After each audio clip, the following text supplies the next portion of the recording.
Hi friends, welcome to Kasthuri kitchen. எல்லாருக்கும் விநாயகர் சதுர்த்தி நல்வாழ்த்துக்கள். வாங்க ஃப்ரெண்ட்ஸ், காலையிலேருந்து எவ்வளோ வேலை. விநாயகர் சதுர்த்தி இருந்தாலும் முதல்ல நம்ம தொடங்குறது விநாயகர் சதுர்த்தி தான். அதுக்கப்புறம் நம்ம பொங்கல் வரைக்கும் பண்டிகை தான் இனிமேல். ஃபஸ்ட்டு எடுத்தவொடனே பாருங்கள், காலையில் 5:30 மணிக்கு போனாலே 6 ஆகிடும் 7 ஆகிடும். வெளியிலேருந்து டெக்கரேஷன் பண்ணி வந்தாலே கோலம் போட்டு, பண்டிகை டைம்லாம் கலர் அடித்து கோலம் போட்டாலே மங்களகரமாக சூப்பராக இருக்குமே பார்க்கறதுக்கு. நம்ம விநாயகர் வாங்கிட்டு வந்து வீட்டுக்கு கொண்டு வரோம் இல்லையா, அதனால் சூப்பராக வீடெலாம் வச்சுருக்கணும்.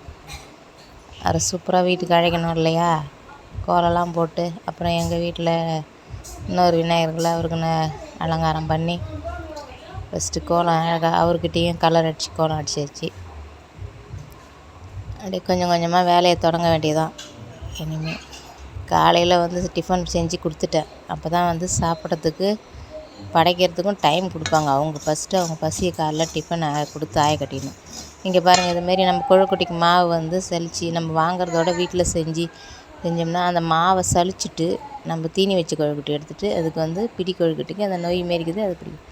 அப்புறம் படைக்கிறதுக்கு ரெடி பண்ணியாச்சு. பாருங்கள், அலங்காரம் பண்ணிவிட்டு அவருக்கு படையல் போடுறோம். பாருங்கள், எல்லா வகையும் எங்கள் வீட்டில் சாப்பிட்றாங்களோ இல்லையோ, சாமிக்கு நான் எது எது செய்யணுமோ அந்த பண்டிகை எல்லாமே செஞ்சு படிச்சிடுவேன். நான் எப்பயுமே அவ்வளோலாம் ஆசைப்பட மாட்டாங்க சாப்பிட்றதுக்கெலாம்.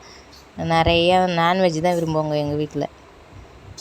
அதனால் விநாயகர் சதுர்த்தியிலே அவருக்கு எல்லா பொருளும் ஒன்று விடாது. அவருக்கு என்னென்ன பிடிக்குமோ எல்லாத்தையும் செஞ்சுட்டேன். கொஞ்சம் கொஞ்சமாக செஞ்சு பாருங்கள், படையலை போட்டு அதை கும்பலாக உட்காந்து சாப்பிட்டாலே ஒரு திருப்தி தானே.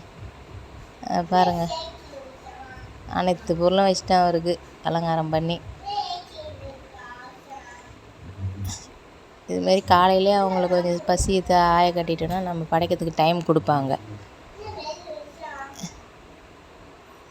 எல்லாத்தையும் பாருங்கள், நம்ம என்ன கூட ஒரு ஆள் இருந்தால் தான் எல்லாமே ஹெல்ப் பண்ண முடியும்.